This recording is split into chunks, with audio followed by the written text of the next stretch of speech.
Good morning. This is Mrs. Banks with your daily check-in on our baby chicks. Today is St. Patrick's Day, so happy St. Patrick's Day to everyone. And it is also day number 7.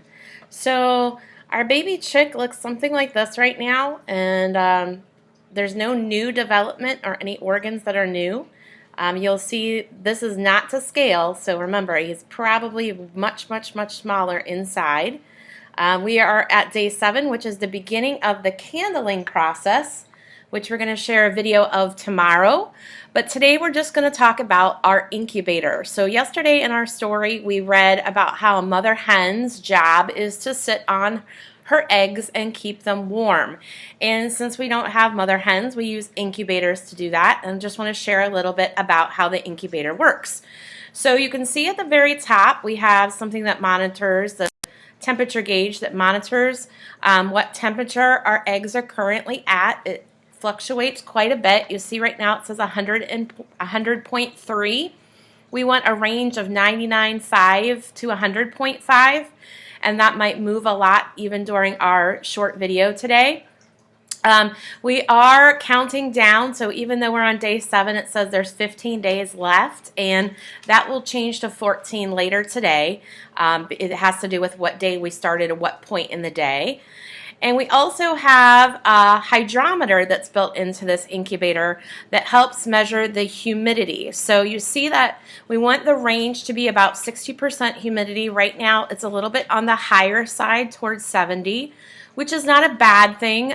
We want it to be higher instead of lower, so I'm not going to mess with the eggs too much, knowing that tomorrow we're going to be doing candling, and that will affect how much of the humidity comes out when we open and close the incubator a lot.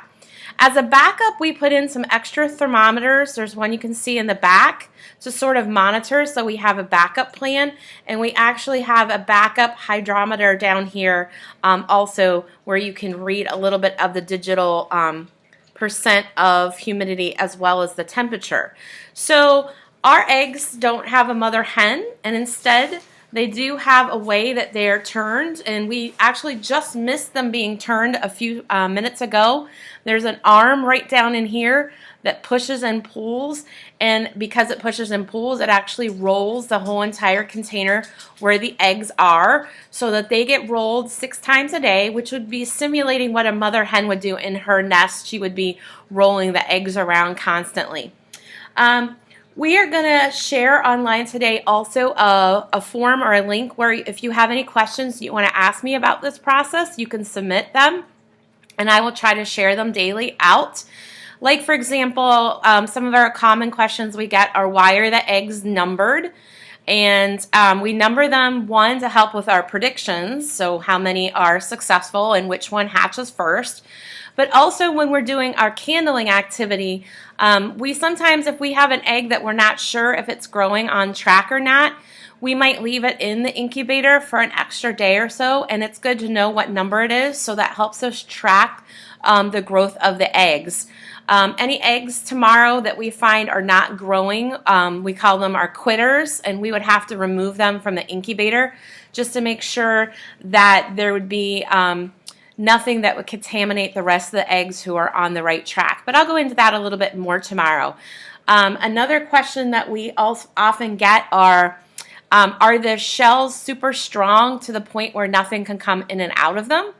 And the answer to that is no. They are actually porous, so oxygen can flow in and out, as well as moisture or water, which is another reason why we have to keep the humidity at certain levels. So that actually helps our chicks as they absorb.